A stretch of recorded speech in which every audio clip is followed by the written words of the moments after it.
So this is the start of a series called True Crime Current Events. And the first case that we're going to talk about is the case of Makeva Jenkins. She was a 33-year-old mom of three. Makeva was a college graduate. She was a entrepreneur, a business owner. She owned a consulting firm that helped small businesses. So on June 29th, 2017, somewhere around 1:30 and 2:30 in the morning, according to her husband, Yuri, a masked gunman barged into their home and shot Makeva in the head. At the time of the shooting, Yuri, Makeva's brother, a friend named Dale, and friend whose last name was Dale, and two children were also in the home. A day before the murder, Makeva was on Facebook posted about how she was just in awe of how far she'd come, in her business life as well as her personal life. In 2013, she mentioned that she was homeless. And at the time, just before her death, which was around 2017, she was proud to say that she had worked her way to becoming a multi-six-figure earner with her business. After Makeva's murder, of course, her family, the community, her husband, everybody appeared so distraught. They just couldn't believe that this happened. It was not common. She lived in a small little community. It wasn't, the neighborhood wasn't horrible. There just really didn't seem to be a reason for why she would be, singled out, or why anybody would single their home out to come and just shoot her randomly. She was a strong woman, a strong Christian. She kept me level. Yuri Jenkins is the husband of Makeva Jenkins. He says for the past 24 hours, he keeps replaying the image of his wife's brutal murder in his mind. My wife was a good wife. She was a good mom. She was an entrepreneur. She came from nothing to something. Jenkins says he was with Makeva just before 1:30 in the morning inside their home in unincorporated Lake Worth when a masked gunman forced the couple, a friend, and their children at gunpoint to go upstairs. They persuaded the gunman to let the children leave the house before they were forced to lie face down on the floor. Yuri then saw the gunman shoot his wife in the head. I held her in my arms. She was alive.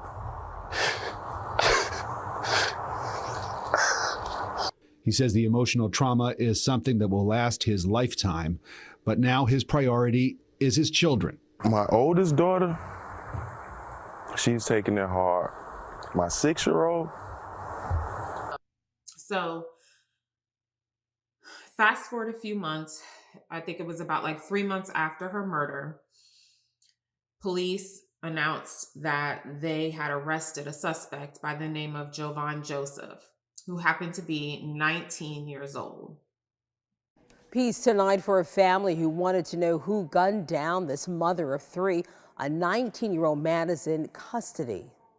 But what is Jovan Joseph's connection to Makeva? Well, a lot of questions tonight, as Makeva's family is grateful there is an arrest, but they want to know why and what led to today's indictment. 19-year-old Jovan Joseph is charged with first-degree murder in Jenkins' death. This person took her life. He didn't only take hers, he took our whole family. Jenkins' grandmother isn't sure if last month's press conference led to Joseph's arrest, but either way, she feels relieved. And I am so glad this thing is coming to an end. She got the call about the arrest while on the road to Orlando for Labor Day weekend. Jenkins planned this trip for her family a few months ago, but now she can't be there. I miss everything about her, the conversations with her. She just was a person, the kind of person you would never want to go on living without her. Jenkins' neighbors also say they were thankful to hear about an arrest. Joseph's mom found a letter in her home which was titled The Game Plan. This game plan outlined the plans leading up to the murder of Makeva. Now, you remember Dale was at the home on the night of the murder. Dale spoke to authorities and admitted to authorities that Joseph was the one who shot Makeva.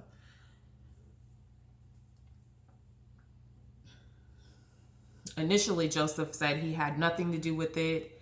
He, was innocent. He does not, had nothing to do with the murder of Makeva. Authorities decided to wire Dale and have him meet up with Joseph. And Dale, talking to Joseph, got him to tell how the story all came about, or how it all unfolded. Joseph accused Yuri, Makeva's husband, of hiring him to kill her on that night of June 29, 2017.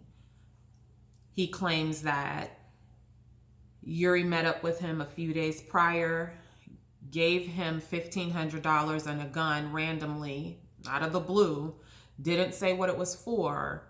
He just accepted it, and then ended up going to that house that night and killing her. In exchange for Joseph's plea of guilty, he confessed that Yuri hired him to kill his wife.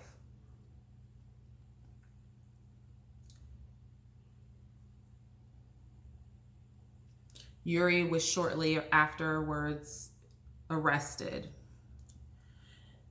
He maintains his innocence. However, he's in jail right now awaiting trial. Joseph's trial is currently going on, and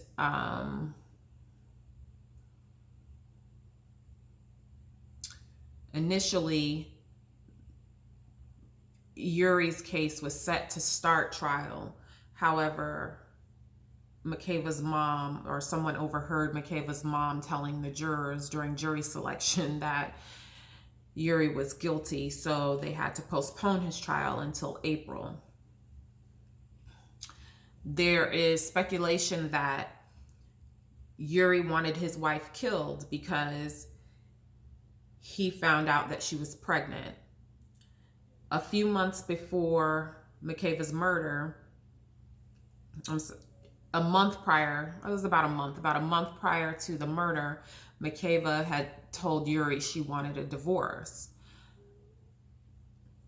After she told Yuri she wanted a divorce, she found out she was pregnant. Of course, she finds out she's pregnant, so she calls the divorce off. A friend of Makeva said that Yuri was not happy that Makeva was pregnant. She believes that, and others, I believe, think that that is one of the reasons why he had her killed. Other motives are, Yuri was not happy. He wanted to cash in on life insurance. And then there's speculation that Yuri was unfaithful to Makeva, as well as before her murder, it was assumed or speculated that he was cheating on her. And even after her murder, he quickly and abruptly moved out of their home to Port St. Lucie, and someone saw him in Port St. Lucie shortly after her death having dinner with another woman. Yuri, till this day, maintains his innocence, even after his arrest. I'll insert a clip here. You can see him when he was arrested. He's adamant that he had nothing to do with it, stating that God is going to vindicate him. With the very latest. Tori? Shannon, I was at the crime scene on the day of the murder and spoke to Yuri Jenkins in person and on the phone over the next several days. At the time, he told me he was just too upset to talk on camera. Well, tonight, he's here in the Palm Beach County Jail with no bond. Bull. God will vindicate me. You say you're innocent? I'm innocent. Yes, I am. There's no amount of money that's worth killing somebody but $1,500. I guess people do things like that. That just seems crazy to me. So yeah, so this is my first episode of True Crime Current Events. And sound off in the comments below. Let me know what you think. I am kind of in shock. I had not heard about this story until I started digging and researching, and it's heartbreaking that she would lose her life. And she had so much potential. She was, trying to make something of herself and trying to do something good, and it was taken away from her. She even actually and what's even more unfortunate to me is that she ultimately sought out Yuri. He doesn't seem like the family type. When you look at him, my personal opinion, it seems like he took advantage of a situation, because when she met him, even in the clip, he even mentions that she approached him, she pursued him. His mom even told him, she's a good girl, Yuri, so, basically don't screw her over, which led me to believe that he has a history of doing some stuff like this. So I just think it's kind of crazy that it went this far, that he would end up taking the mother of his children's life, in addition to the life of his unborn child, because for what? He didn't want to be married anymore. He didn't want a baby. He wanted more money. And I don't know. It's just a crazy story. So this is the first of many more. I hope you guys liked it. I hope you guys found it interesting. Sound off in the comments below. Let me know what you think. Do you think he had something to do with this? I mean, they've arrested him and they've charged him with murder, saying that he, masterminded this whole thing. Do you agree? Sound off in the comments below and let me know what you think. Thanks for watching. Don't forget to subscribe. Don't forget to like this video. Thank you for having patience with me as I hopefully get better and improve on, the editing and the visuals, because my video too. Thank you for watching. Bye.